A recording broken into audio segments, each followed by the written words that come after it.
Chosen one. Pause for a moment. There's something stirring around you, a movement, quiet yet thunderous in the spirit. You've felt it in the stillness between your thoughts, in the weight of silence that suddenly feels holy.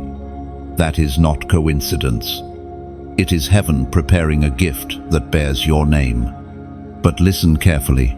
As powerful as that gift is, it is also delicate in one way, not because heaven is fragile, but because the word you speak can either protect or destroy what heaven is building.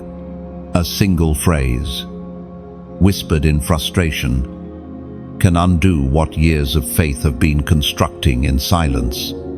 There was once a chosen one like you. She waited long for the promise, so long that faith began to taste like dust. Her prayers seemed unanswered, her nights endless. One evening, she exhaled a weary sentence. Maybe it wasn't meant for me. The heavens did not roar. The earth did not shake, but the spiritual atmosphere shifted. That one sentence built a wall where an open door once stood, not because God withdrew his promise, but because her mouth aligned with despair instead of destiny. Your words are not light. They carry weight, eternal, invisible, irreversible weight. Each syllable, sown, becomes a seed in the unseen. Some blossom into gardens of grace. Others grow into weeds that choke what heaven planted. That's why, today, heaven interrupts your scroll to remind you, guard your mouth as though it were guarding the vault of your promise. Imagine a sculptor chiseling a crown from crystal. Every careful stroke refines its beauty, but one careless swing can shatter months of creation. Your tongue is that tool. Heaven trusts you with it. That's why the Spirit keeps whispering, be slow to speak. Not every feeling deserves a sound. And it is written in the book of Habakkuk, chapter 2, verse 20, the Lord is in his holy temple. Let all the earth keep silence before him. Silence, chosen one, is not weakness, it is sacred preparation. Heaven often hides you in silence because that is where your power learns discipline. When your emotions scream, silence becomes worship. When you choose quiet instead of complaint, you are proving that your faith is stronger than your frustration. Picture this. You are standing on a bridge made of light, stretching across a dark valley. Every step you take is a word spoken. If you speak faith, the bridge glows brighter beneath your feet. But if you speak fear, cracks begin to form. The bridge doesn't break all at once, it fractures slowly. One careless word at a time. The enemy understands this law better than most believers do. He doesn't have to take your destiny, he only needs you to speak against it. Because your agreement gives him access. That's why the warfare isn't always in your finances or your relationships, it's in your language. He wants to exhaust you until you start prophesying your own defeat. But today, heaven rewrites that story. You are reclaiming your voice. You are learning to speak only what aligns with divine truth. You will no longer curse what you prayed for. From this moment on, your words will build altars, not walls. Think of your promise as a seed hidden in the soil of time. Every day of patience is rain. Every word of faith is sunlight. But every sentence of complaint becomes frost that threatens its growth. Choose warmth. Choose words that give life. If your spirit feels this message stirring, if you know heaven is warning and awakening you, type 444 inches. The comments below. It's not superstition, it's symbolism. It means you agree to guard your mouth, to let your silence become strength. and to let your speech align with heaven's timing. And if you haven't already, like, share, and subscribe, not out of routine, but as an act of staying connected to the sound of heaven. Every time you return, you'll find language that heals, not harms, words that build, not break. Chosen one, the whisper before the gift is sacred. Guard it, protect it. Let no reckless word destroy what heaven handcrafted in secret. Speak life, even when you feel nothing, because sometimes one sentence of faith is all heaven needs to open the door again. Chosen one, even in your silence, heaven listens. Every moment you choose restraint, angels record it as faith. The unseen realm is already shifting because of what you refuse to say in doubt. Guard your tomorrow by mastering today's tongue. Let wisdom be your breath, and faith your sound. The next door of glory opens only to voices disciplined by heaven's timing. You've felt it for a while now, that pull inside your chest, as if something unseen is gathering its strength on the horizon of your life. You sense that something promised is close, yet not quite here. It's strange, isn't it? The air feels heavier with meaning. You wake with a quiet knowing that what's coming isn't ordinary. Heaven has not forgotten you. It's simply measuring the weight of what you've been trusted to carry. There's a beauty in this waiting season that most people overlook. Waiting reveals the difference between desire and destiny. Anyone can want something, but only those chosen by heaven can wait for what's divine without corrupting it through impatience. This is where your promise is being shaped deep beneath the surface, where no eyes can see, and only faith can breathe. There was once a woman named Ilara. She was a chosen one, hidden in plain sight.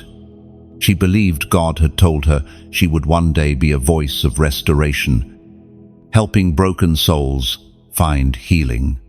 But months turned into years, and no platform appeared. No opportunities came. The silence was deafening. People mocked her faith. Even her own heart whispered betrayal. Yet she chose to keep believing. Each morning she whispered, "If I can't see the door, I will build the floor." One night, as she sat beside her window, tears blurring the city lights, she heard something in her spirit. This is not punishment, this is preservation. That one sentence changed everything. She realized that God was not delaying the promise, He was deepening her roots so she wouldn't collapse under the weight of fulfillment. The delay wasn't denial, it was design. Chosen one, you are in that same sacred tension. The promise feels heavy because it's holy. Heaven cannot rush what eternity intends to last. Every moment of discomfort, every unanswered prayer, every stretch of silence, it's all training your spirit to withstand the magnitude of what's coming. You are being prepared, not punished. When the Israelites wandered for 40 years, it wasn't because God lost direction. It was because the people needed transformation before they could inherit the land. The same principle still breathes through your story. Heaven's gifts are not cheap. They are crafted through fire, molded through discipline, and sealed through trust.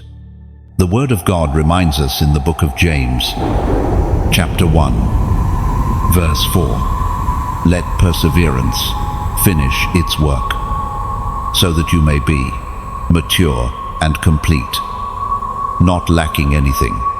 Let that verse breathe in you for a moment. Patience is not passive, it's prophetic. To wait well is to declare, "I trust the unseen timeline of heaven more than my own calendar." Every minute you wait with faith is a brick laid in the unseen foundation of your future. Think of your heart as a vineyard. Every delay is heaven pruning the branches, so you'll bear sweeter fruit later. You may not like the cutting, but without it, your harvest would be sour. Even now, heaven is trimming away fear, comparison, and doubt, everything that cannot survive in the soil of your calling. You've prayed for acceleration, but heaven answers with alignment. You asked for visibility, but heaven gives vision. You wanted open doors, but heaven is teaching you which doors not to touch. This is not cruelty, it's mercy disguised as slowness. There's a scene unfolding in the spirit. You are standing before a massive door carved with symbols of fire. You push, but it won't move. You knock, but there's silence. Yet behind that door, angels are still finishing the details of your blessing. They're setting the table, preparing the place, ensuring that when you enter, you won't just visit, you'll remain.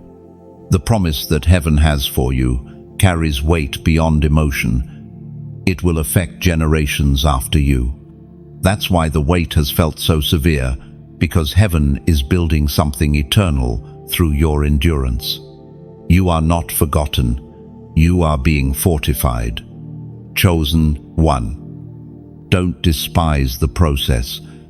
The waiting room of heaven is not a punishment chamber, it's a birthplace. Every sigh, every tear, every not yet is heaven's hand shaping the vessel that will hold the answer.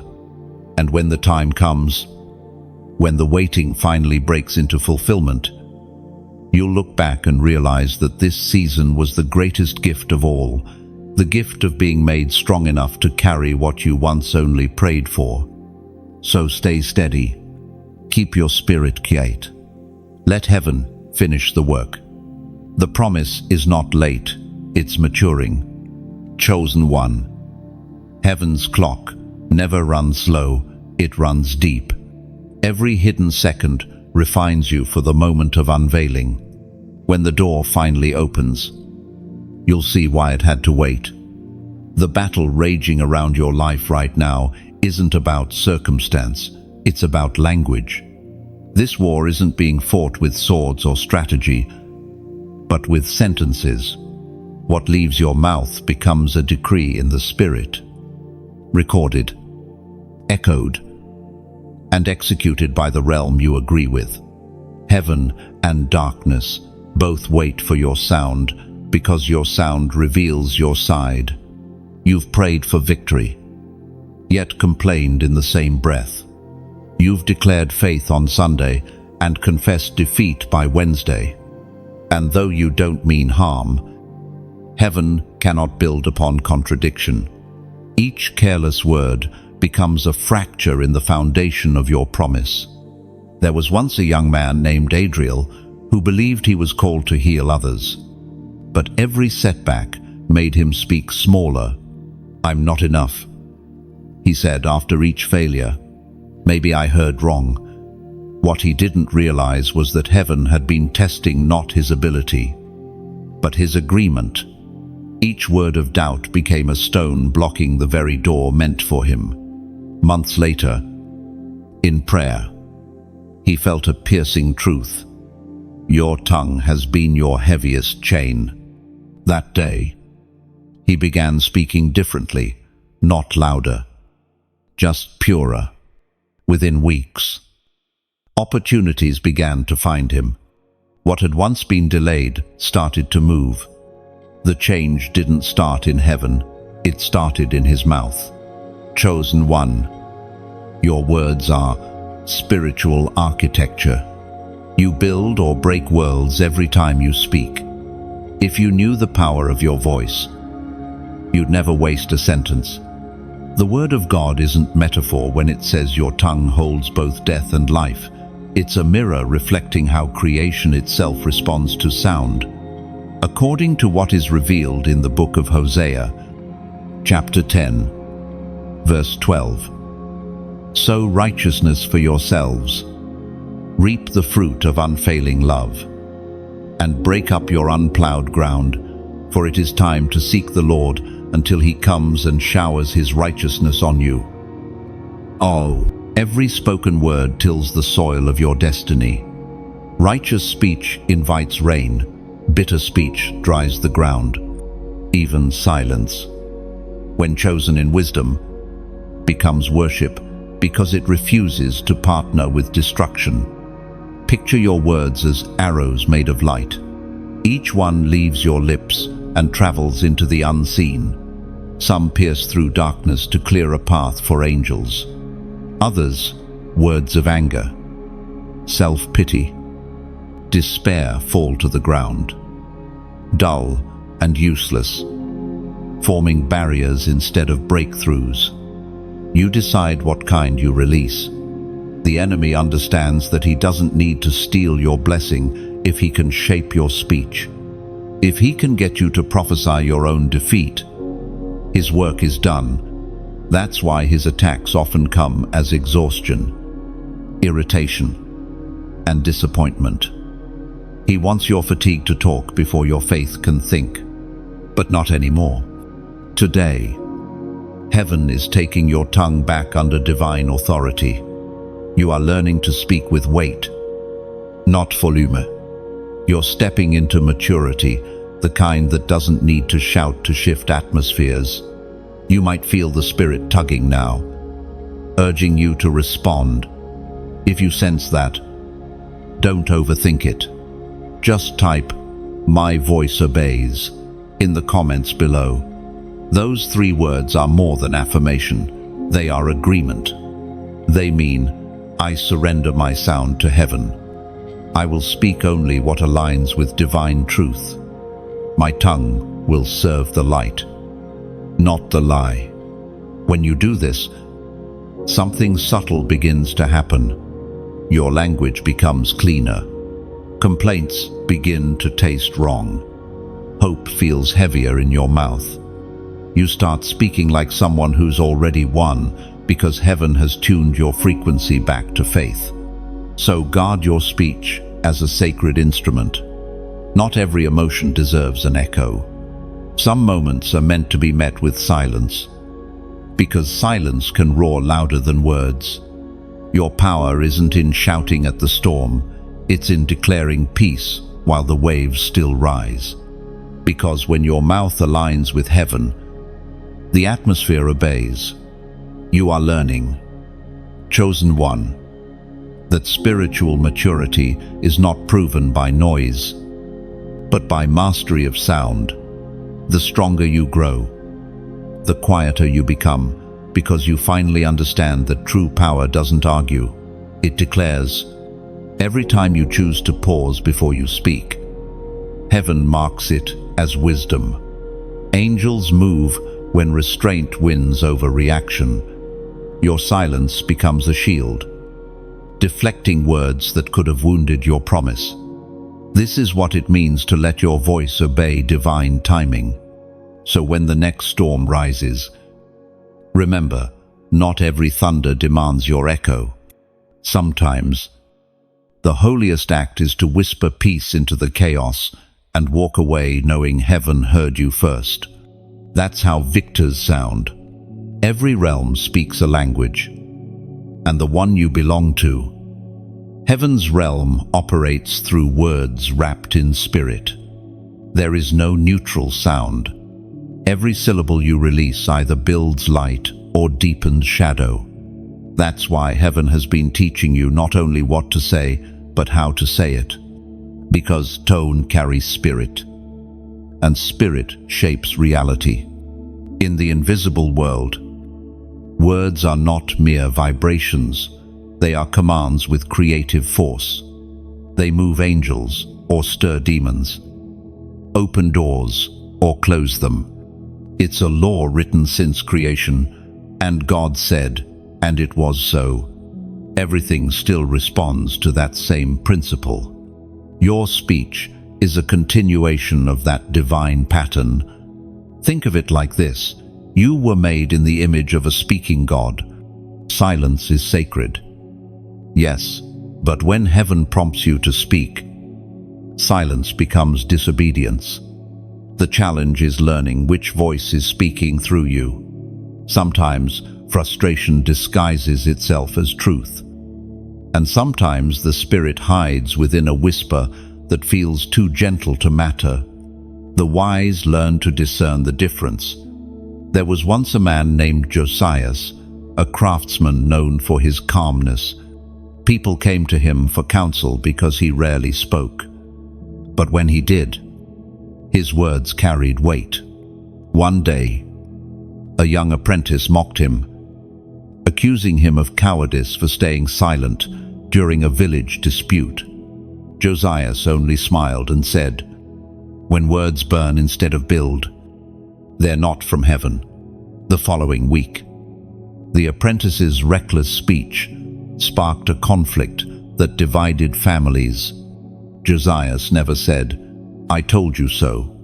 He simply gathered the broken and spoke peace over them until hearts softened again. That is the power of a tongue submitted to heaven. It doesn't need to prove truth, it embodies it.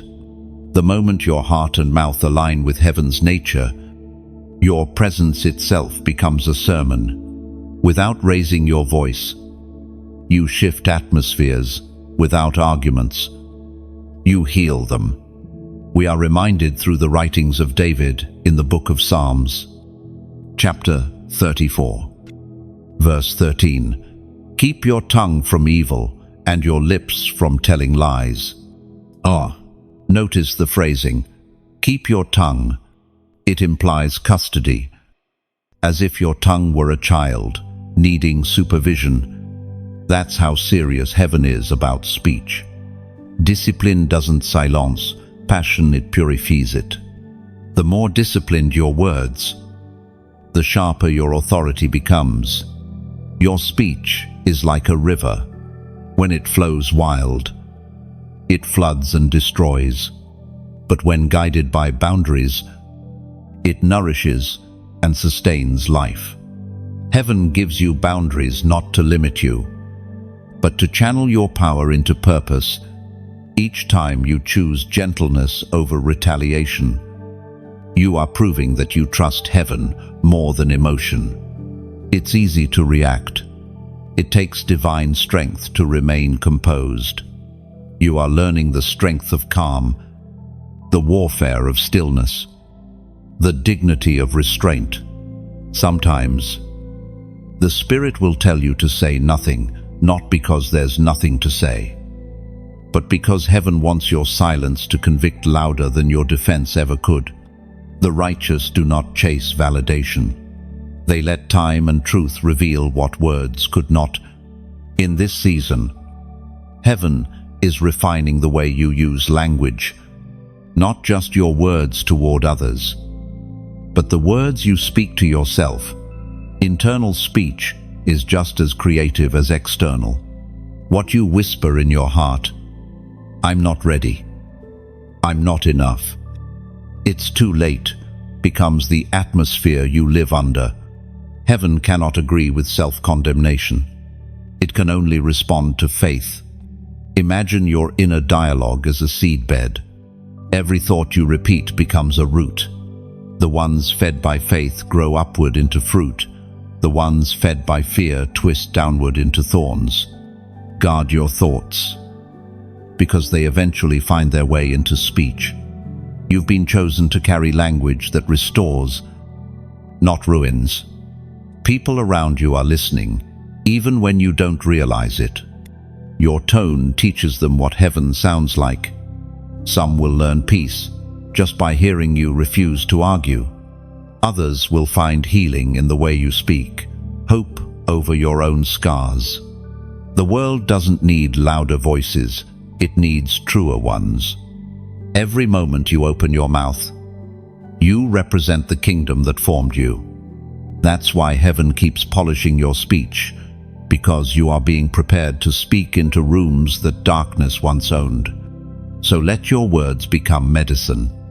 Let them wash, not wound. Let them reflect the patience of a heart shaped by waiting. Speak softly when others shout. Speak truth when others twist. Speak blessing when others curse. And when you're not sure what to say, remember, silence can be worship too. There comes a moment in every journey when heaven doesn't ask for more effort, it asks for more openness. You've waited, trusted, endured, and now something inside you stirs again.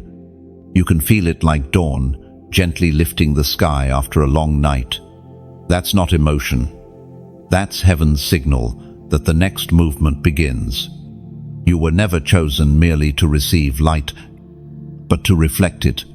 Heaven pours revelation into you, not to be stored, but to flow outward, like rain that refuses to stay in clouds. Grace is meant to travel through you. The moment you give what you've received, it multiplies. There was once a woman named Mara who watched messages like this quietly, night after night. She never commented or spoke. Then one evening, a word pierced her heart and awakened the dream she thought she'd buried. She felt God whisper, "What you have received freely, share freely." That night, she did something small. She sent the message to a friend drowning in hopelessness. That one act sparked a chain of healing she couldn't have planned. That's how heaven works. Small obedience carries eternal ripples. What you release from your hands never leaves your life. It circles back, changed and magnified. It is written in the book of Haggai, chapter 2, verse 8. "The silver is mine, and the gold is mine, declares the Lord Almighty." Everything we have already belongs to Him. Heaven entrusts resources to us like rivers, lending water to a valley they're meant to move, not to stagnate. When you release what you hold, you're not losing, you're letting it find purpose. If this word has watered your soul, let me whisper something simple, like share and subscribe, not as an obligation, but as an act of echoing what lifted you. Each click is like sending a spark into another heart, still lost in night. You don't light a candle to keep it hidden, you lift it so others can see. And if your spirit feels stirred to go further, you may also donate not to buy blessing, but to become part of the blessing. Think of it as adding another log to the fire that's been warming your heart. Your gift becomes warmth for another wanderer still out in the cold. You are not paying for light, you're helping keep the lamp burning. No amount is small when love directs it. Heaven counts by intention, not by currency. Each offering, whether it's a coin, a comment, or a quiet prayer, builds the bridge for light to keep traveling. If you've ever wondered whether what you do matters, this is your answer. It does, because you are helping heaven's echo continue. You are one more voice saying, "Hope still lives here." Doubly. And if all you can offer today is your time, that's sacred too. Just stay. Listen. Breathe. Let these words keep shaping you until you become one of those who carry light without effort. So here's the truth. Chosen one. Generosity is not about wealth, it's about wonder. Every time you give, you tell heaven, "I trust your flow more than my fear." And heaven always answers that trust with abundance, sometimes in provision, sometimes in peace, always in purpose. Let your support be like the steady flame of a lighthouse, quiet, unwavering, guiding others home. When you give, you're not fueling a program, you're fueling a mission. And the light you sustain may be the very light that saves another life. Keep your hands open, your heart light, and your voice kind. For the river that gives never runs dry. Every gift you release carries fragrance in the spirit. Heaven breathes through generosity, and the aroma of your kindness travels farther than you know. Somewhere, a weary heart will inhale peace because you chose to give. What you share today becomes tomorrow's testimony. Every message you help carry may land in the hands of someone standing on the edge of despair. Your unseen action becomes their unseen miracle. This is how heaven builds networks of light through ordinary hearts doing eternal work. Even now, angels move on the ripples of your kindness. What you sow in faith returns as divine timing. Open doors or protection you never see coming. Heaven's economy always multiplies what's released in love. If your spirit has been lifted, whisper gratitude back to God. Gratitude is the purest donation, a seed sown directly into eternity. It opens unseen vaults of grace. Chosen one. Remember, rivers never die by flowing, they die by withholding. So keep flowing, keep giving, and heaven will keep flooding you with more. You've walked through the waiting, guarded your words, and learned the rhythm of silence. But now, heaven wants to teach you another truth, the danger of delay when it turns into complaint. Because delay, when fed by frustration, can become poison to your promise. You see, waiting by itself doesn't destroy destiny. What destroys it is the subtle shift of heart that happens when hope starts to sound like sarcasm. You know that voice, the one that says, maybe it's not coming, maybe it's too late, maybe I missed my chance. That voice isn't just thought, it's strategy. It's the serpent whispering, speak against your own harvest. And there's a chosen one named Leo who lived this truth. He had been promised provision clear, confirmed, undeniable. Yet months turned into years. He began to grow weary. And though his faith never disappeared, it dulled. One night, under the weight of disappointment, he muttered, I guess this blessing isn't mine. The words seemed harmless, but in the unseen, those words dimmed a fire heaven had kept burning for him. The next morning, he woke with an ache in his spirit, a gentle conviction. Every complaint delays what I prayed for. That realization changed him. From that day, whenever discouragement came, he spoke the opposite. It's closer than I feel. Within weeks, alignment returned, doors opened, and peace followed. His turnaround began, not with action, but with sound. Chosen one. Heaven is reminding you that your delays are not punishments. They are divine pauses designed to prepare what must be perfect. But if your mouth starts narrating despair, you create a language heaven cannot answer.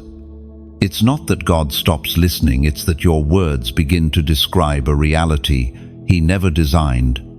It was proclaimed in the book of Romans, chapter 12, verse 12. Be joyful in hope, patient in affliction, faithful in prayer. That verse is more than comfort, it's instruction. It tells you what to do when the clock ticks louder than your promise. Stay joyful, because joy keeps your spirit light enough to carry blessing. Stay patient, because impatience invites panic, and panic opens doors to doubt. Stay faithful in prayer, because prayer builds the bridge your promise must cross to reach you. When heaven delays, it's not denial, it's choreography. The pieces you can't see are aligning the hearts, the timing, the resources. Imagine a symphony where every instrument must enter at the right bar. If one rushes in early, the beauty collapses. Your waiting isn't emptiness, it's synchronization. Yet the enemy watches for tired souls. He doesn't always attack with chaos. Sometimes he whispers convenience. He tempts you to say, "I'll just settle for less." Or, "Maybe God meant something smaller." That's the language of surrender to disappointment. But you, chosen one, are not built to settle. You're built to see the full measure of what was promised. When the waiting stretches longer than expected, speak life into your delay. Say what heaven says, not what your emotions scream. Speak to your process as if it's a person and tell it, "You will not break me, you will build me." Every season of waiting becomes wisdom if you guard your tone. There's an image rising in your spirit now, a seed buried in soil. At first, it seems dead, but beneath the surface, roots are expanding. The soil grows tight. Pressure builds. But the seed doesn't curse its burial. It trusts. And when the time is right, it breaks through, not from force, but from faith. You are that seed. Delay is only dangerous when it teaches you to speak against what heaven is still crafting. Don't let frustration fertilize fear. Let faith be your atmosphere. The storm may roar, but the soil is working in silence. If this word is stirring something inside you, if your heart feels that heaven is speaking directly to your waiting, then type 2,222 inches. The comments below. This number carries prophetic symbolism. The number 2 represents agreement. And when it's repeated, it magnifie divin alignement. Typing 2,222 means, I come into full agreement with heaven's timing. I choose harmony over haste, trust over tension. I will not speak against what heaven is still perfecting. It's not superstition, it's declaration. It is your visible yes in a moment of invisible faith. When you write it, you are saying, even in delay, I am aligned. Even in silence, I am surrendered. Even in waiting, I am worship. Heaven reads that posture louder than words. You've come too far to let weariness rewrite your prophecy. Stand steady. Let your tone remain tender, your posture unshaken. Speak gratitude into the gaps and praise into the pauses, because when the delay finally ends, and it will, you'll understand that every quiet day, every not yet, every tear unshed was heaven's way of building something unbreakable inside you. Chosen one, patience is not punishment, it's proof of preparation. So keep your peace. The promise is not late, it's alive. There is a silence. Heaven treasures one that doesn't come from defeat, but from discipline. When heaven is shaping a chosen one for something extraordinary, it often hides them beneath layers of quiet. It's not abandonment, it's protection. The world might misread your absence as retreat, but heaven calls it incubation. You've felt it before, that strange stillness where doors stop opening, messages go unanswered, and opportunities dry up. It feels like the pause after a long sentence, the moment when even your prayers fall into soft echoes. But in that silence, heaven is writing something new. There was a man named Ezra who once prayed, "Lord, use me mightily." And heaven answered, but not how he expected. One day, the noise around his life simply faded. Invitations stopped coming. His influence disappeared almost overnight. At first, He panicked. But as months passed, something shifted. The silence began to shape him. He heard God more clearly, felt His presence more constantly, and understood what true strength meant.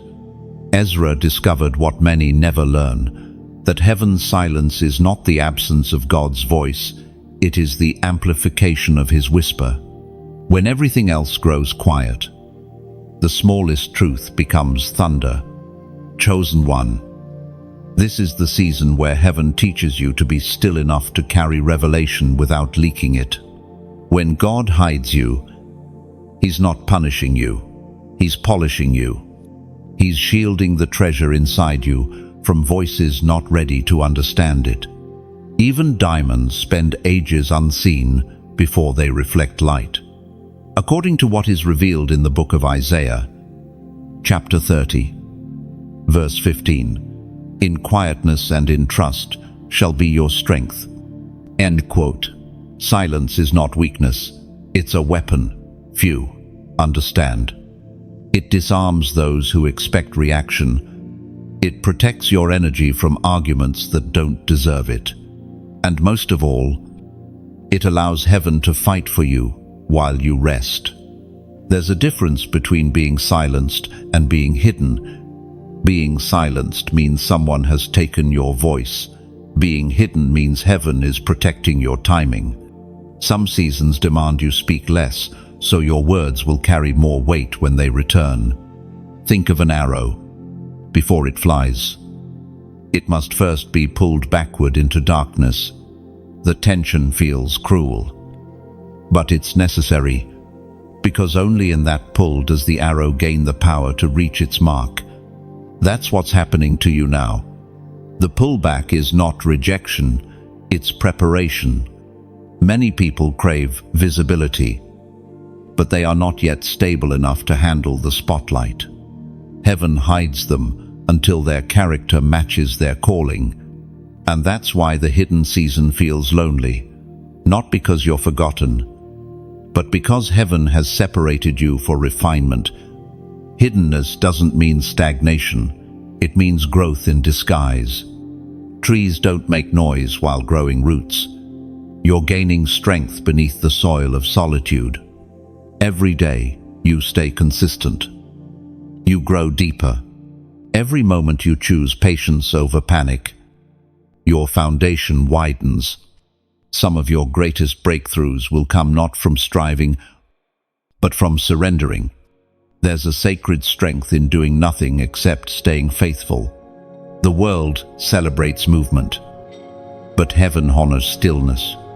The world measures progress by visibility, but heaven measures it by depth. When heaven hides you, it's because something within you is still forming. Maybe it's courage. Maybe it's discernment. Maybe it's humility. You are being trained to carry glory without arrogance, to speak truth without pride, to walk powerfully without losing tenderness.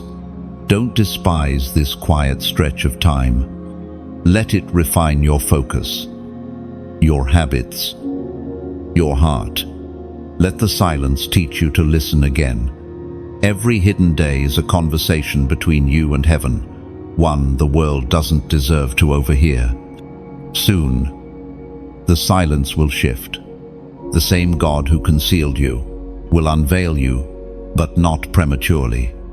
When He does, you won't be fragile anymore. You'll be steady, wise, unshakable. And when you speak again, your words will sound like thunder wrapped in grace.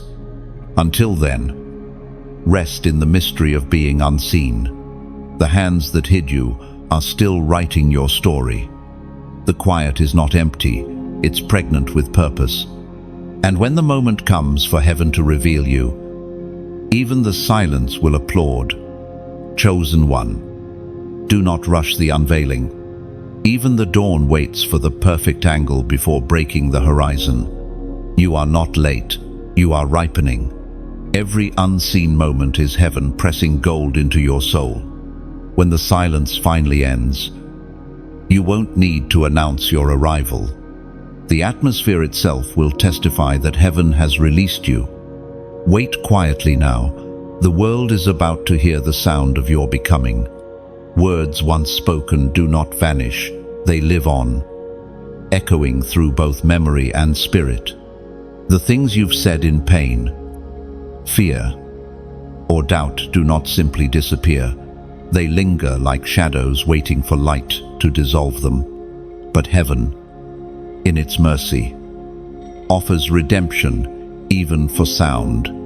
There are echoes following you, some born from faith, others from frustration.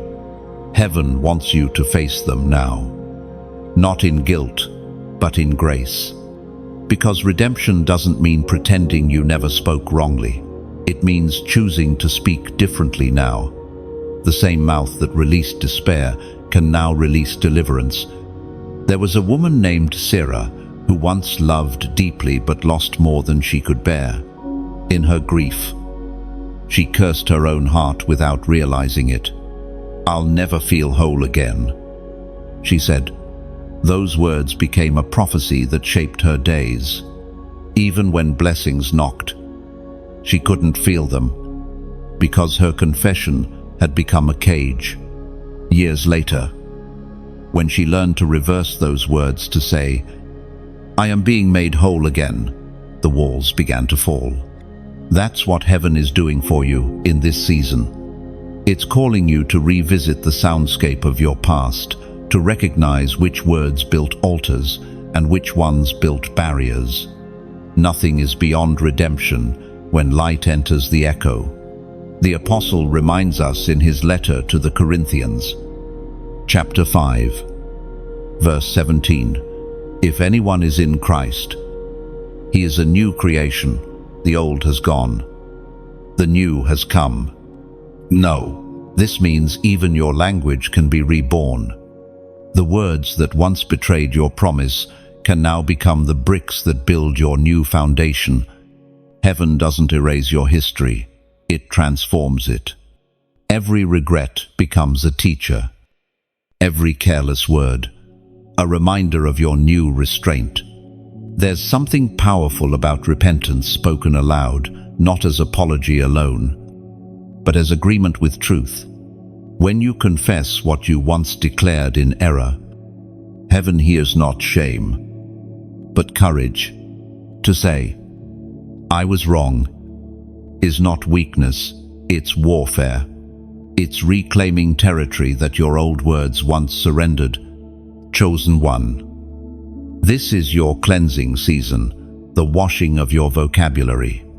Heaven is giving you a new language, one fit for the promise you carry. It is no longer the speech of survival, but of sovereignty.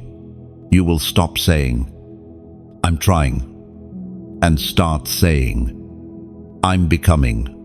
You will stop saying, "I hope," and start saying, "I know," because hope is a seed, but knowledge is fruit, and heaven intends for you to bear fruit that lasts. Every word you now speak will begin to correct the architecture of your atmosphere. What was once shaped by pain will now be governed by peace. Think of your surroundings like a room filled with echoes. When you speak faith consistently, it replaces the old sound. Over time, your environment begins to harmonize with heaven's melody again. You might still remember the words you wish you hadn't spoken. Don't bury them, rewrite them. Speak new truth over old wounds. For every "I can't," say, "I am capable."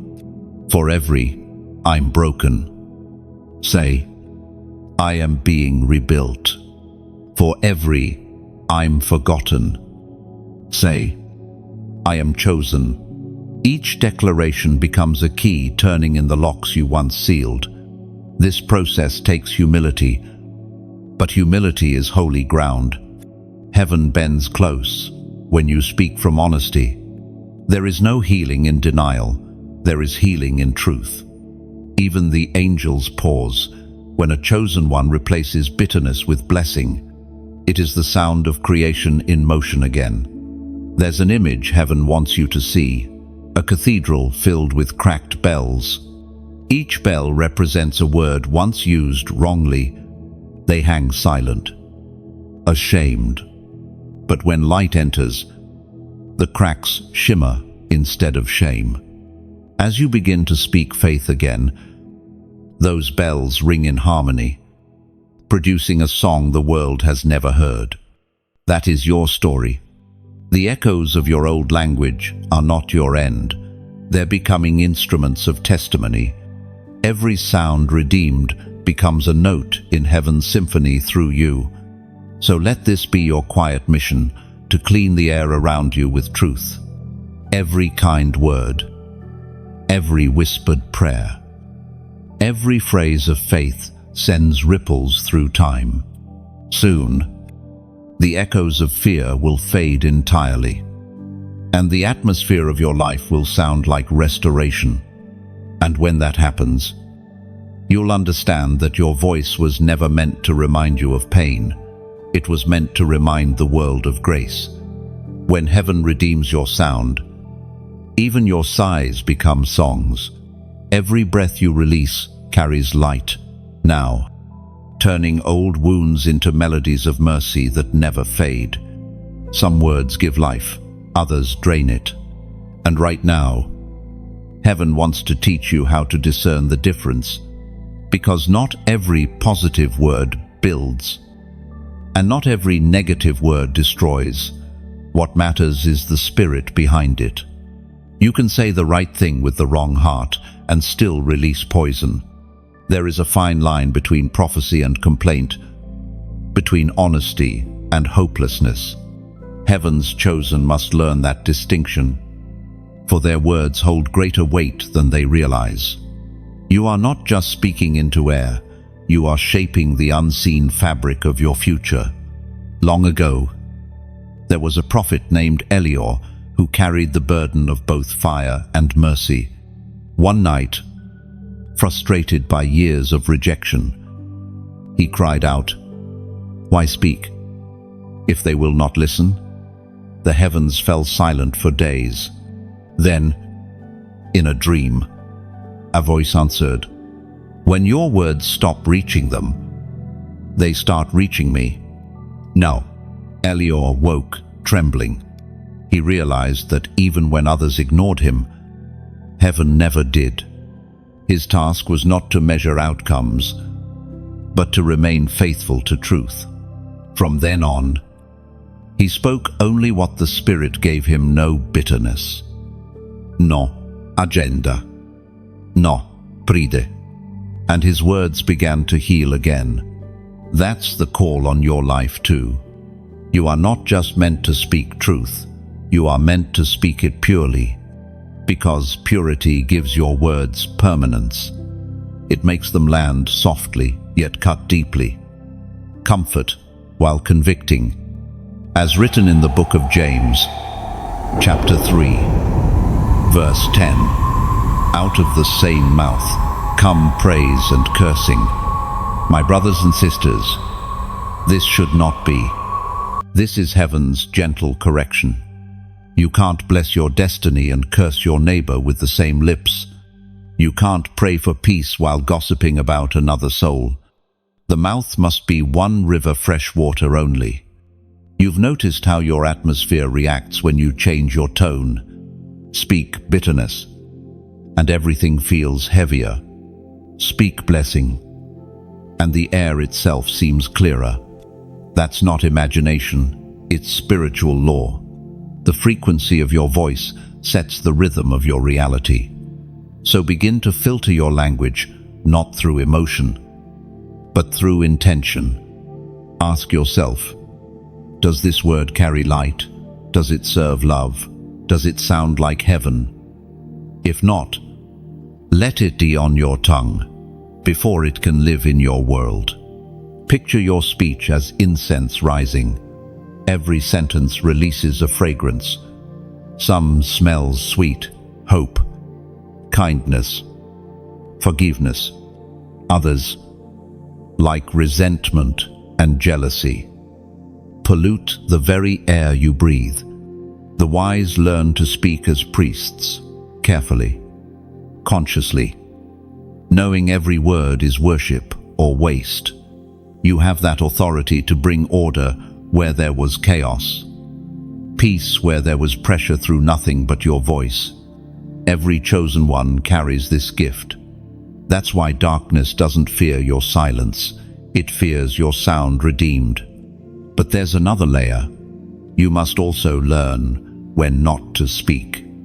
Silence, when chosen with discernment, can become thunder in the spirit. Sometimes heaven says, "Wet." Sometimes it says, "Whisper." And sometimes the holiest act is to let God finish the sentence. Still. You'll know when it's time to speak again. The words will burn within you like embers waiting to ignite. They will come not from ego, but from encounter. And when you release them, even the coldest hearts will feel warmth. Right now, the Spirit is asking, what kind of sound are you releasing into your atmosphere?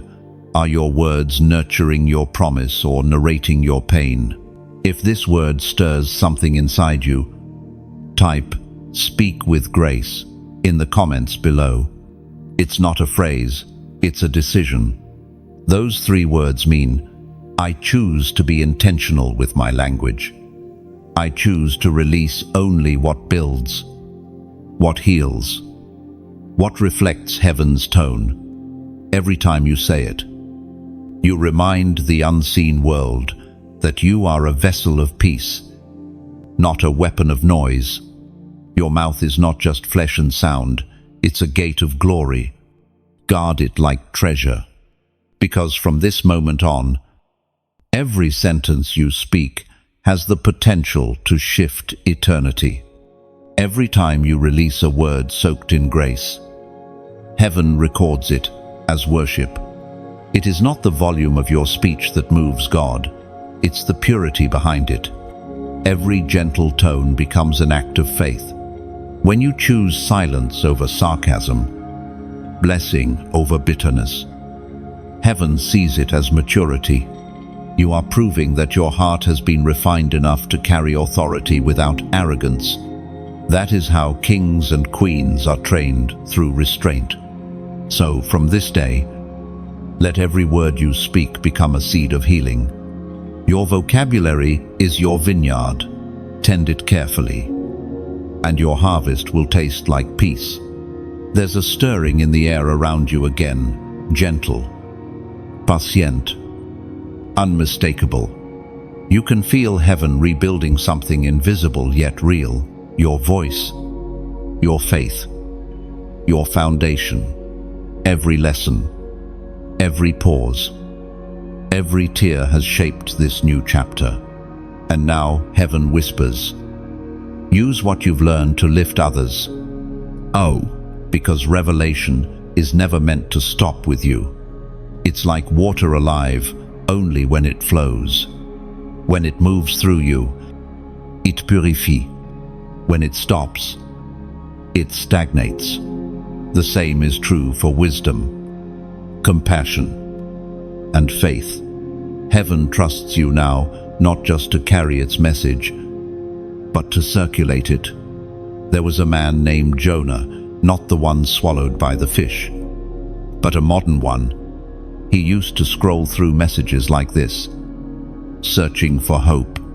One night, when his own faith was crumbling, he found one word that reignited his courage. Months later, he wrote to the speaker, "That night saved me." Then he added, "Now I share every message I hear, because if it healed me once, it might heal someone else too." No, that's the ripple. Heaven desires the quiet, unseen movement of compassion spreading across hearts that may never meet but still carry each other's burdens. The voice of God thundered in the book of Deuteronomy, chapter 15. Verse 10. Give generously to them, and do so without a grudging heart. Then the Lord your God will bless you in all your work. Generosity is more than giving money. It's giving meaning. It's saying, I want this light to reach farther than I can go. When you share a message, you become part of heaven's distribution system. When you support a work that brings life, you turn your gratitude into motion. If this word has spoken peace to your soul, consider letting it travel farther. When you like this message, you strike a match in the dark, one spark that helps another see the path ahead. When you share, it's as if you release a lantern down a river. You may never see where it floats, but it will find someone drowning in night. When you subscribe, imagine planting your feet beside a flowing spring, staying close to the current, so the water of heaven keeps reaching you. And if you donate, picture yourself laying another stone into the bridge that carries hope across generations.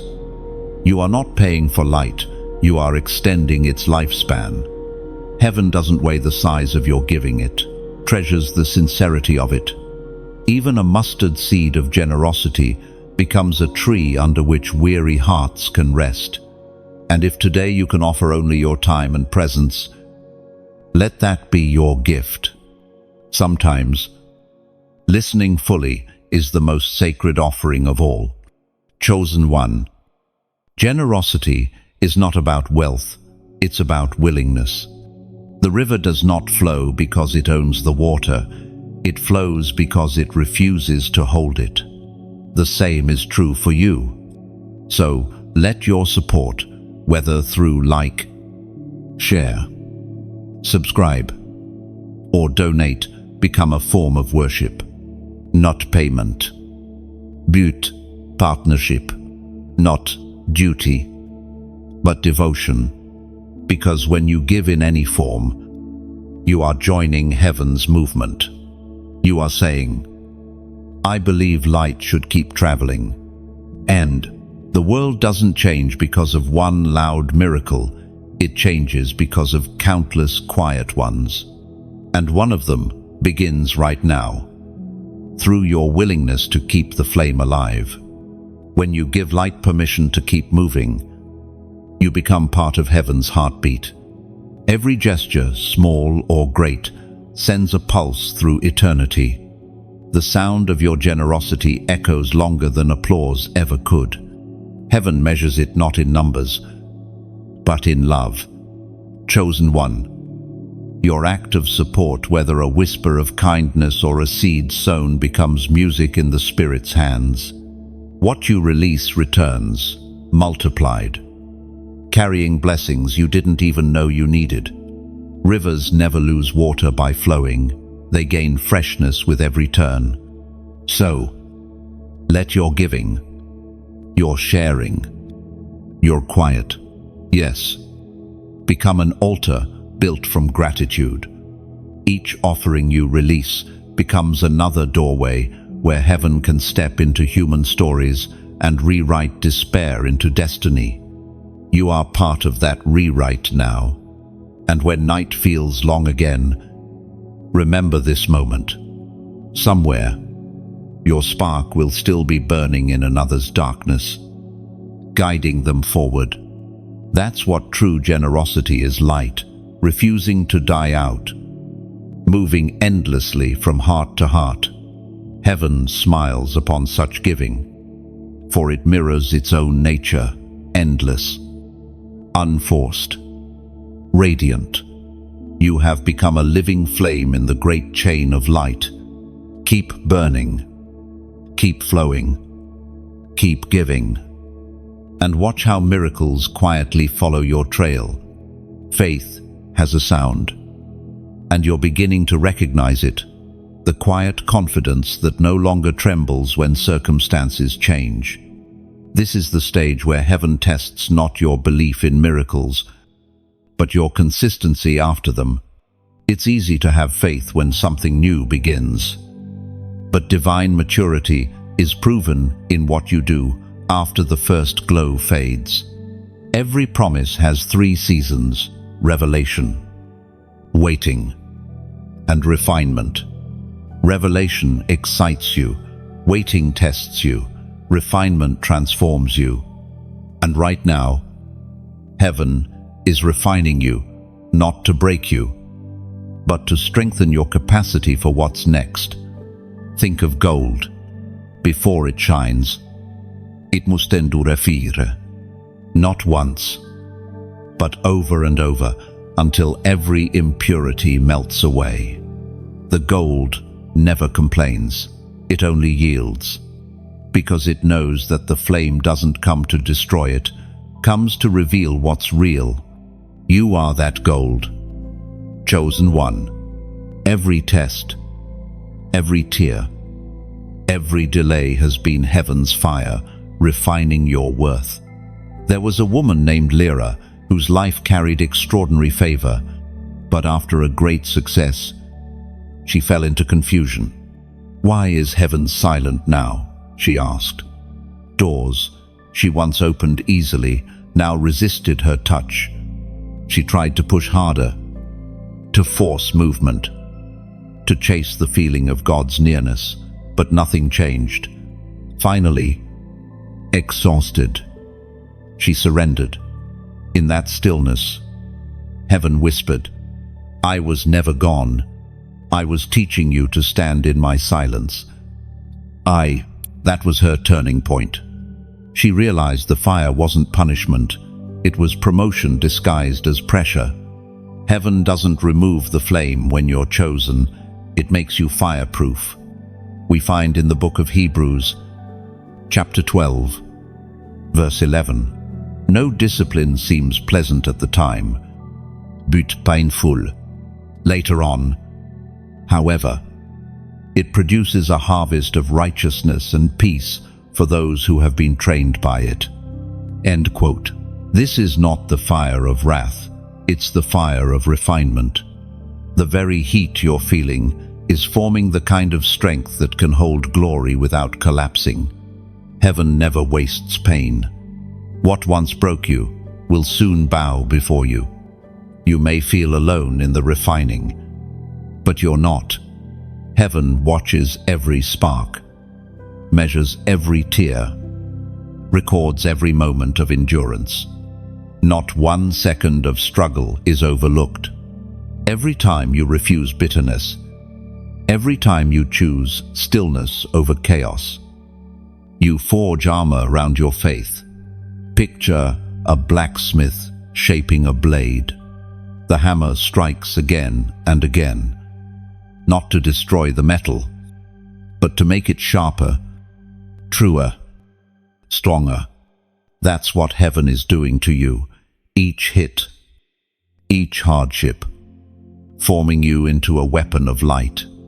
When you finally emerge, you won't just survive battles, you'll end them. Chosen one. Refinement hurts because it isolates. It separates what's authentic from what's temporary. Some friendships fade. Some opportunities dissolve. Some doors close, but not as loss, as filtering. The flame distinguishes between what can stand beside your future and what must remain in your past. You are being stripped of what you no longer need. It's painful, yes, but necessary. Empty hands hold crowns better than cluttered ones. So don't rush this stage. Let the refining do its work. Rest when you need to.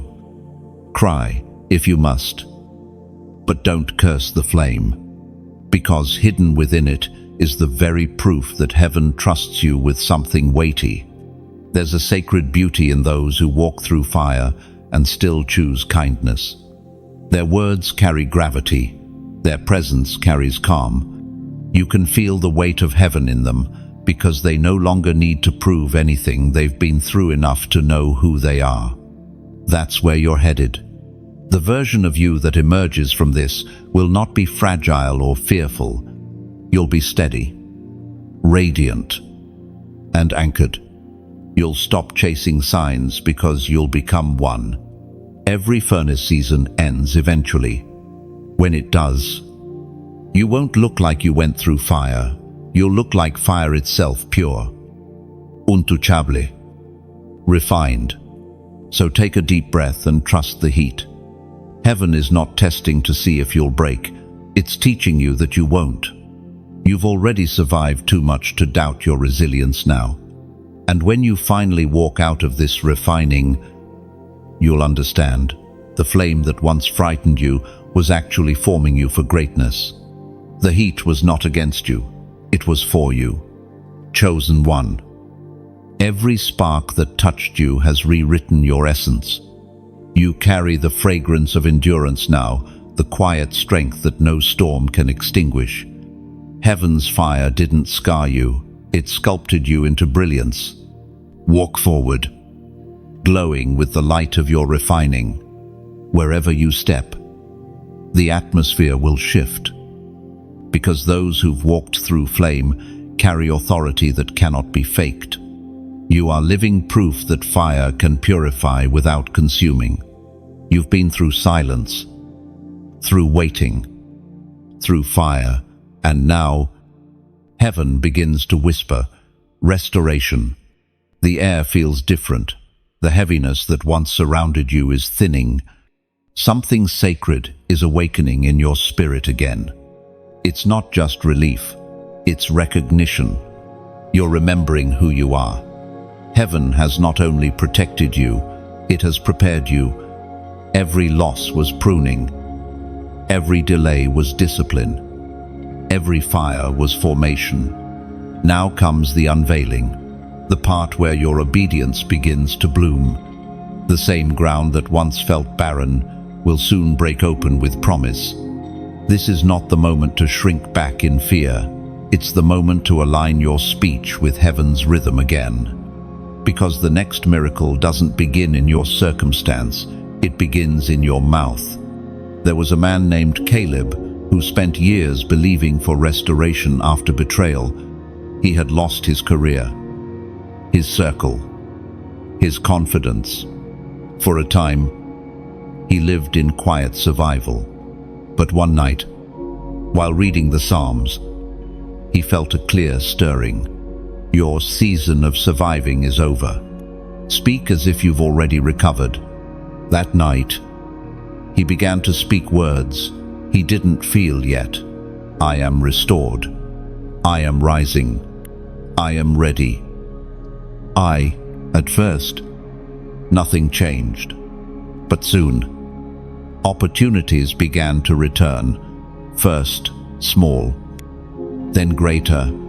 It wasn't magic, it was alignment. His words became invitations for heaven to move. That is what's happening to you now. Heaven waits for your sound. The words you release today will sculpt the landscape of tomorrow. As written in the Gospel of Matthew, chapter 12, verse 37, For by your words you will be acquitted, and by your words you will be condemned. End free. Heaven listens. Even when you whisper, your declarations matter. You're not just describing your life, you're designing it. Every phrase is a seed, and the ground of your future is hungry for truth. Now, the Spirit is inviting you to speak restoration, not as a wish, but as a decree. You've repented for careless words. You've endured silence. You've learned to guard your tone. Now, it's time to rebuild with purpose. Begin to say, I am ready. Not because everything looks perfect, but because heaven moves when you do. Begin to say, I am restored. Because your confession summons what your eyes can't yet see. Begin to say, I am chosen. Not as pride, but as identity. There's a vision unfolding right now. Your life as a temple under reconstruction. Some walls are freshly built, others still wait for stone. But heaven has already supplied the materials: faith, patience, wisdom, endurance. What remains is your agreement. Every declaration you make adds another brick of promise to your foundation. This is why the tongue is sacred. It is both hammer and chisel. When you speak in alignment with heaven, you carve pathways for blessing to arrive. When you speak contrary to truth, you delay the structure that's almost complete. The time for delay is over. Heaven is calling you into partnership again. You are not just the receiver of miracles, you are the builder of them. If this word resonates in your soul, if you can sense that heaven is calling you to rise again, then type 1,111 inches, the comments below. This number carries the meaning of divine beginnings and restored order. Each one represents unity, man aligning with heaven, heaven aligning with purpose, purpose aligning with time. Typing 1,111 means I am stepping into my new beginning. I am rebuilding my world with heaven's words. I am ready to stand where I once fell. It's not superstition, it's symbolism. It's your visible yes to the invisible blueprint. When you write it, you are sealing your restoration with faith. Chosen one. You are not waiting for restoration, it has already begun. Every act of obedience you've shown has triggered movement in the unseen. Heaven has been assembling pieces behind the curtain, and now the stage is being lit. You may still see fragments, but heaven sees fullness. What looks incomplete is already whole from God's vantage point. You're simply catching up to what eternity has already finished.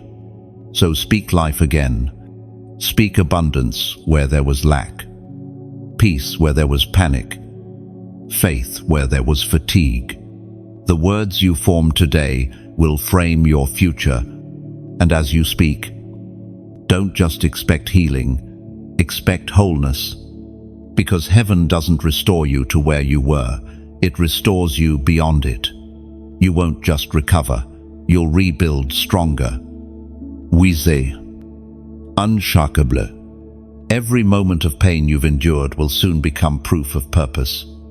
Every scar will tell a story of grace. Every tear will water the harvest of your restoration. You are rising not someday, not eventually, but now. The sound of restoration has already been released. All that's left is your agreement. There is a new sound in your spirit, a calm, steady hum that wasn't there before. It's the rhythm of peace returning, the proof that you've been transformed from the inside out. You are no longer the same person who first entered the fire. You carry stillness now, the kind that doesn't come from having everything, but from trusting the one who holds everything. Peace is not the absence of storms, it's mastery within them.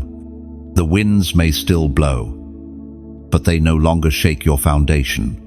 That's how heaven marks growth, not by what you avoid, but by what no longer controls you. You used to pray for calm seas. Now you pray for steady sails. That shift is maturity. Heaven celebrates not only when you conquer storms, but when you can rest during them. There was once a shepherd named Eliam who lived near the foothills of Judea. His sheep were restless during storms, often scattering in fear. One day, our traveler asked him, "How do you keep them calm when thunder comes?" Eliam smiled and said, "They listen for my voice. The louder the storm, the closer they come. And that's the secret you've learned too. The more chaos rises, the closer you draw to God. You've stopped running from fear and started running toward presence. The very storms that once scattered your peace now deepen your intimacy with heaven. We are reminded through the writings of David in the book of Psalms, chapter 29, verse 11. The Lord gives strength to his people. The Lord blesses his people with peace. That blessing doesn't always look like quiet. Sometimes it looks like clarity, an unshakable knowing that no matter what shakes around you, you are held. Peace, in heaven's language, is not a feeling, it's a fortress. It surrounds you when the world presses in. It guards your thoughts like sentinels made of light. It doesn't remove pain, but it keeps pain from owning you. Chosen one. Peace is now your inheritance. You have fought too long to settle for anxiety disguised as ambition. Heaven didn't bring you this far to leave you restless. What you feel right now, the lightness in your chest, the calm after the flood, is evidence that the war inside you is ending. This is the phase of alignment, where everything once torn begins to weave together again. Your mind, your heart, your voice, they're no longer at war. They're working as one instrument, tuned to heaven's frequency. And when a chosen one reaches this state, even silence becomes a song. Imagine a harp in a quiet room. At first, it seems still, untouched. But when light passes through its strings, they begin to vibrate softly, not from human hands, but from the energy of presence. That's you now. You no longer need to prove your harmony. You are harmony. The peace you carry will become contagious. You won't even need to speak. People around you will feel the shift in the atmosphere. The serenity you've cultivated through surrender. Your calm will become a sermon. Your stillness will become someone else's invitation to breathe. But peace must be protected. You cannot let every voice have access to your heart again. Not every conversation deserves your reply. Not every argument deserves your defense. Guard your peace like a crown. It's proof of your royalty. Heaven entrusts deep peace only to those who've survived deep chaos. You've earned this stillness, not by fighting harder, but by releasing control. From this point on, your journey changes tempo. You're moving from striving to flowing, from forcing to allowing. You're no longer building from exhaustion, you're creating from rest. There's a kind of authority that only peace can give the power to walk into conflict and not absorb it, to hear criticism and not crumble, to see delays and still smile. That is divine composure, and it terrifies darkness more than shouting ever could. Remember this truth: storms can shake trees, but never the roots that drink from living water.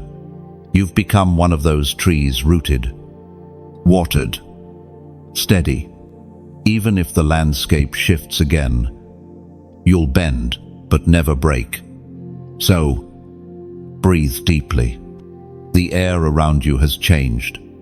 You are standing in the peace you once prayed for.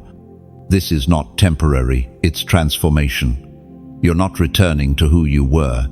You're revealing who you've always been beneath the noise. Let the world spin. Let the winds come. You know where to stand. Now, inside the stillness that cannot be stolen, peace is your new language now. You no longer chase it, you carry it. Wherever you go, heaven's calm travels with you, turning even chaos into quiet testimony of divine order. There comes a time when heaven no longer needs to prove itself to you because your spirit has learned trust beyond evidence. You've reached that place now, where faith has matured into knowing. You no longer ask, "Will God show up?" Instead, you whisper, "He's already here." This is the sacred quiet of understanding. It's the place beyond striving. where your steps no longer rush but glide. You've discovered that divine timing isn't slow, it's deliberate. And every delay that once frustrated you now makes sense in hindsight. What once looked like denial now reveals itself as design. You've learned that heaven's strategy often hides in simplicity. The miracle isn't always in grand displays, but in subtle shifts, a healed thought, a released resentment, a restored rhythm in your breathing. These are the quiet victories, the invisible proofs that heaven has been working, even when you couldn't see it. There was once a man named Oren who struggled to understand this rhythm. After years of battling disappointment, he said, "If I can't see the promise, maybe it's gone." But a wise teacher told him, "You don't look for the sunrise, you wait facing east." Oren stopped searching for signs and simply started showing up. Months later, breakthrough came. Not because he found something new, but because he learned to remain positioned for light. Chosen one. That's the lesson heaven has been engraving into your soul. Position matters more than pace. You don't have to run when you're aligned. The current will carry you.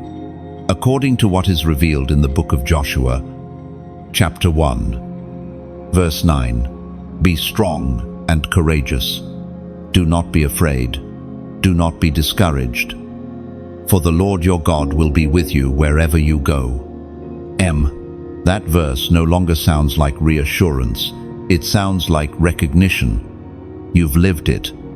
You've walked through fear, through silence, through fire, and found out that God was there in all of it.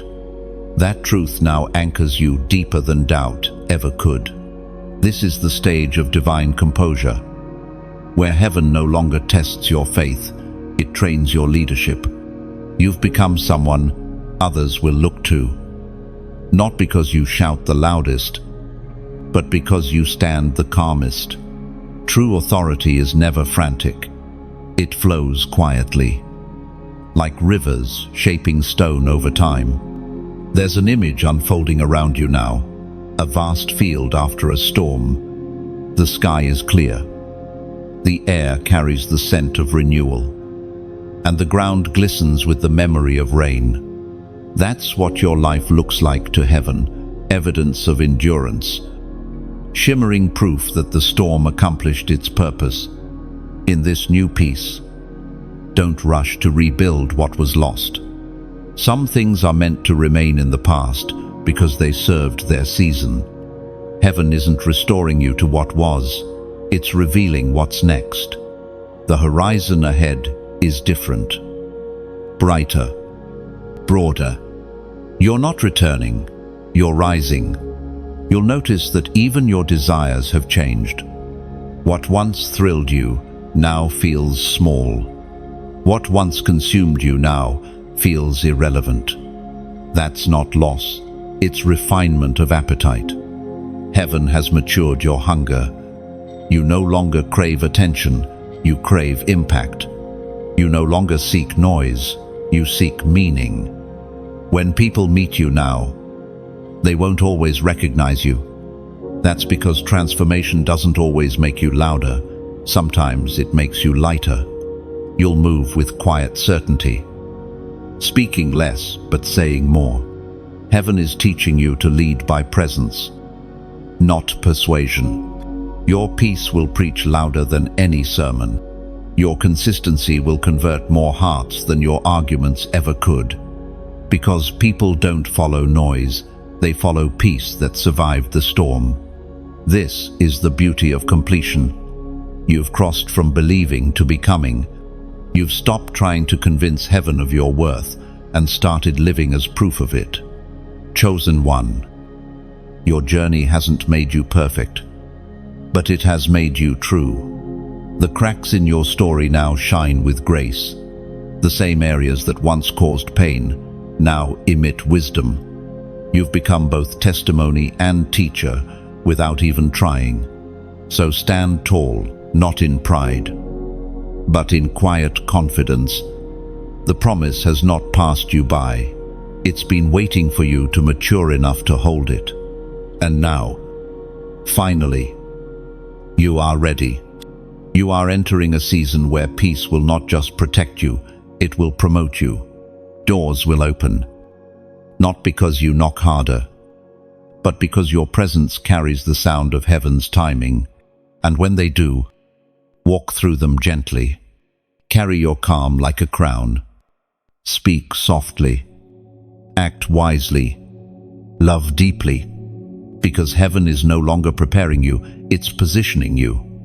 There's a quiet glow resting over you now, the calm that comes after obedience, the peace that follows perseverance. You've walked through hiddenness, refinement, silence, and revelation. And now heaven leans close, not to test you, but to trust you with influence.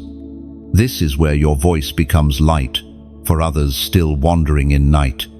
Every time you speak truth, it echoes farther than you imagine. Words, once whispered in private surrender, will soon ripple into public transformation. But this new season carries a sacred invitation not to chase attention, but to channel grace. You are no longer just a receiver of revelation, you are becoming a river of it. There was a woman named Eleonora who lived in a small coastal town. Each evening, she would light a single lantern on her porch. For the lost boats, she would say.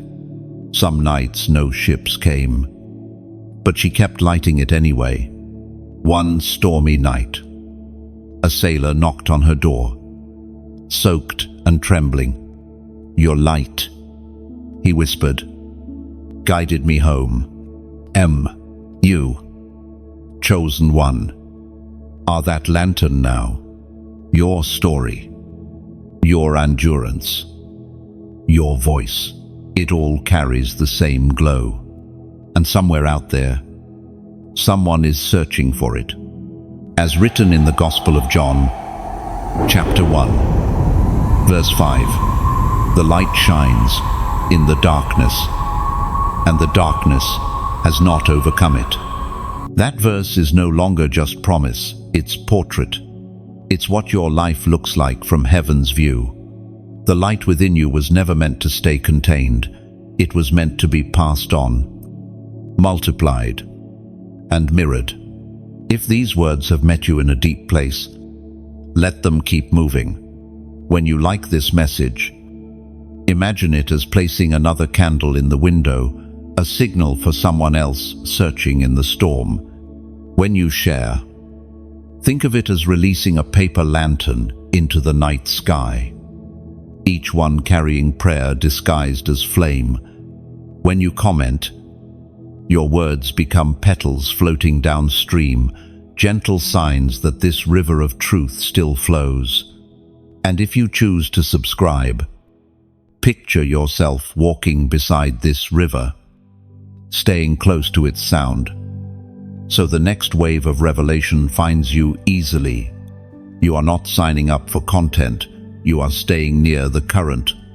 For those who feel led to donate, see it as something holy, not a transaction, but a tribute. It's like pouring oil into a lamp that has guided you through the dark, ensuring that its glow continues for others who haven't found their way yet. You are not funding a project, you are feeding a flame. No one is watching. No one is tallying. It's between you and heaven. The beauty of generosity lies in its privacy. Every quiet act of support becomes a love note written in eternity. Heaven doesn't measure amount, it measures intent.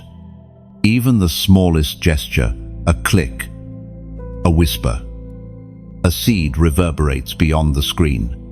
It becomes part of heaven's ecosystem of light. Each like is a spark, each share a wing beat, each donation a drop of oil, keeping the lamp alive. And if all you have to give today is silence, let that be your offering. Listen deeply. Heaven receives that. 2. Your attention is currency in the spirit. You see, light never grows weaker by being shared. Flames that touch other flames do not lose. They multiply. That is the mystery of giving. The more you release, the brighter everything becomes. Chosen one. This isn't about obligation, it's about overflow. You give because light changed you, and you want it to change someone else.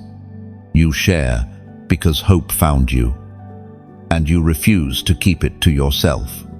You contribute because gratitude asks for movement, not applause. Your actions quiet, gentle, unseen, become the infrastructure of miracles. Heaven builds through human hearts willing to pour, even in secret. And when you give, share, or simply stay, you join that sacred building. The world doesn't need louder voices, it needs luminous ones. People don't remember who shouted, they remember who shined. Let that be your legacy, a trail of light that says, I was here, and I gave warmth. So wherever this message meets you, whether you respond with words, with giving, or simply with silent awe, know that you are already part of the story heaven is writing. Because sometimes, one flame is all it takes to turn midnight into morning, and somewhere beyond this screen, another soul will feel that warmth and remember that hope still exists. That's how light travels quietly, faithfully, from one open heart to another. Keep tending that flame within you. Every act of sharing love keeps the darkness at bay and the world breathing brighter. Restoration has begun to unfold around you, like dawn spreading across a once dark field. The things that felt shattered are quietly aligning again, though not exactly as they were before. Heaven never rebuilds in replicas, it restores in revelation. What returns is always refined, stronger, and truer than what was lost. You can sense it, this quiet reordering of your life. The pieces are fitting again, but differently. The rhythm that once felt broken is learning a new tempo, and through it all, peace hums underneath. Like a song you no longer strain to hear. You are stepping into the fulfillment of promises spoken long ago, the kind that waited for maturity before manifesting. There's a story told of a gardener who loved his vineyard. A storm once tore through, destroying nearly every vine. Friends urged him to uproot it, to start over. But he said, "The roots still live beneath. If I wait, they will rise again." And they did. When the new vines came, they bore sweeter fruit than before. That is what heaven is doing through you. The sweetness being produced now could only grow through what you've endured. The fruit of this season isn't just blessing, it's depth. You no longer desire shallow victories. You crave substance, legacy, meaning. According to what is written in the book of Nahum, chapter 1, verse 7, the Lord is good, a refuge in trouble. He cares for those who trust in him. You didn't realize it before, but heaven's care was hidden in restraint. When doors closed, it wasn't rejection, it was refuge. When people left, it wasn't abandonment, it was alignment. When dreams delayed, it wasn't punishment, it was protection. Every no was a not yet designed to grow your discernment. Now, your vision has sharpened. You can look back at the map of your pain and see patterns instead of chaos. What once felt random now looks orchestrated. Every valley carried you closer to clarity. Every silence taught you to hear heaven's rhythm beneath the noise. Chosen one. Restoration isn't just about regaining what was taken. It's about recognizing who you've become. You no longer chase peace, you are peace. You no longer seek purpose, you embody it. Heaven's promises didn't just survive your trials, they grew inside them. Imagine your life as a tapestry. From the underside, all you saw were tangled threads, knots, and uneven colors. But now, heaven turns it over, revealing the pattern. What looked like mess was masterpiece. Every color joy, sorrow, loss. Healing was woven intentionally to create something only time could unveil. You've reached the part of your story where gratitude replaces grief. You don't have to forget what happened to forgive it. You can look at your past without flinching because you finally understand it was never meant to destroy you. It was meant to define your strength. And the beauty of it is this: the same places that once hurt you will now host your healing. The memories that once felt heavy will become altars of remembrance. Places where you'll one day say, "This is where heaven met me." You are not who you were before the storm. You are lighter, wiser, and anchored. You walk differently now, not because the road has changed, but because you have. What used to scare you now strengthens you. What once felt like loss now feels like redirection. In the stillness of this moment, heaven whispers again, softer this time. You made it, not because you were flawless, but because you were faithful. You didn't escape every trial perfectly, but you never stopped walking. That persistence became worship.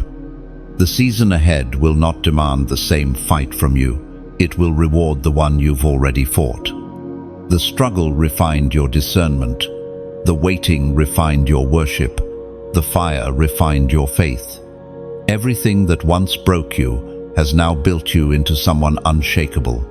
Restoration doesn't always roar. It often arrives like morning light. So gradual. You don't notice until you realize the night is gone. Look around.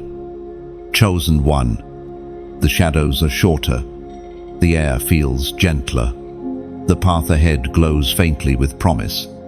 That's heaven's quiet way of saying, it's time. So, take a deep breath.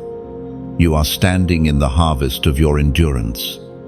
The soil beneath your feet has known tears, but now it blooms with testimony. The season that once buried you has become the ground that carries you forward. And from this point on, you will live not in reaction, but in rhythm with heaven, with peace, with purpose. You are now the calm after every storm, the living proof that endurance blossoms into glory. Every breath you take is worship. Every step you make, Akiet, Hallelujah. There is a sacred hush that follows fulfillment, the kind of silence that feels alive. Humming with unseen gratitude, you've crossed through seasons of pruning and patience, through darkness and delay, through fire and formation. Now, as the dust settles, heaven watches you breathe peace for the first time without fear of losing it. The journey hasn't just changed your path, it has changed your posture. You walk lighter now, not because the world has become easier, but because you've stopped carrying what wasn't yours. The battles you once thought were external were, in truth, battles of becoming. Every tear shed was a baptism. Every disappointment was a doorway. Heaven's promise was never to spare you from hardship, but to shape you through it, to carve wisdom into your heart, to sculpt faith into your bones, to forge unbreakable joy within your soul. You've become something eternal, a soul that no longer fears change because it finally understands that God is constant within it. There's a quiet authority on you now, the kind that cannot be borrowed or imitated. It comes from scars that have learned how to shine. You've discovered that holiness isn't separation from pain, it's redemption within it. You can look at your story without shame because it has become evidence of grace. Heaven doesn't call you survivor anymore, it calls you steward. You've been entrusted with lessons that can rescue others.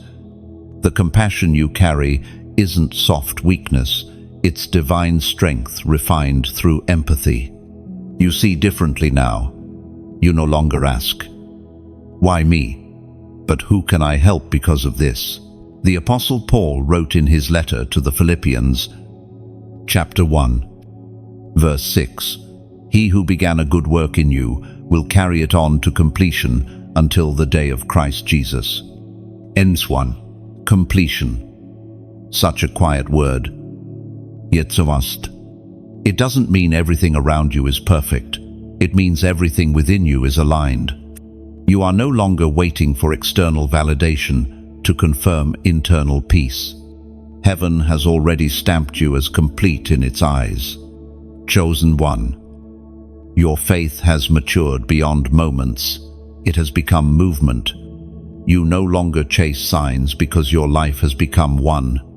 You've turned from seeker to symbol, from follower to foundation. People will find stability in your steadiness because it carries heaven's rhythm now. Look at yourself through divine perspective. A vessel no longer cracked by pressure, but carved by purpose. The wounds that once leaked pain now pour wisdom. You've turned your breaking points into bridges, crossings. Others will walk safely because you survived the storm. In this stage, your worship changes shape. It's quieter, less disparity, more certain. You worship not only in need, but in knowing. You no longer pray only for rescue, you pray to remain aligned. That's maturity, the ability to praise even when heaven seems still. You've become fluent in heaven's pace. You no longer rush divine timing or resent divine pauses. You've learned that delays are not denials, and that silence is often strategy. What once felt like punishment, you now recognize as preparation. And perhaps most beautifully, you've learned contentment, not complacency, but wholly rest, the peace that says, even if nothing changes, God is still good. This is the posture of those who have seen too much grace to doubt its source. The story of your becoming is not a tale of triumph over enemies. It's a testimony of transformation through endurance. The mountain didn't move. You grew strong enough to climb it. And when you reached the top, you discovered that the summit wasn't reward, it was revelation. There's a new humility in you now, the kind that doesn't need to be seen because it already knows it's seen by heaven. You no longer perform faith, you live it. Quietly, constantly, authentically. Your future will unfold, not in chaos, but in cadence with grace, guiding each step. You won't have to force open doors. Your peace will become the key. The world around you may still tremble, but within you, the kingdom stands unmoved. So rest. Chosen one, you've run your race through wilderness and wonder, through doubt and discovery, and heaven is proud. The purpose that once felt distant now beats within your chest. You've become the message you once needed to hear. Let this be your benediction. You are whole. You are held.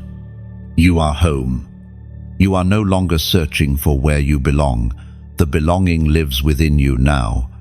Everywhere your feet touch becomes sacred ground because peace walks with you. Go forward softly, carrying the fragrance of everything heaven taught you. The world will recognize you not by noise, but by light. And now, chosen one, the final words of this message rise like the last note of a song that refuses to fade. You've walked through revelation, through refining, through restoration, and you've arrived here, not just listening, but transformed. What began as a whisper from heaven has become a rhythm inside your own heartbeat. This moment isn't goodbye, it's continuation. What you've received doesn't end on this page, it travels through you. If light has found you here, let it move again. When you like this message, imagine it as striking a match against the night, one small spark, keeping the flame alive for another soul still searching. When you share, see it as releasing a bird into open skies, its wings carrying hope beyond the walls of your world. You never know whose midnight your small act might turn into morning. When you comment, think of it as leaving a footprint in sacred sand, evidence that heaven met you here. Your words might be the echo someone else needs to believe again. And if you feel led to stay close, subscribe, not to follow a voice, but to stay near the flow. Let these moments of stillness and truth continue to find you wherever life leads next. For those who feel their spirit stirred deeper, you may also donate not as payment, but as partnership. Picture it as adding another log to a steady fire that has warmed your soul, ensuring its glow reaches those who haven't yet felt its light. You are not giving away, you are giving forward. Whatever you choose, whether flame, wing, footprint, or offering, let it come from gratitude, because every act of love, no matter how small, tells heaven, I have received, and I will continue to give. The light lives on through you.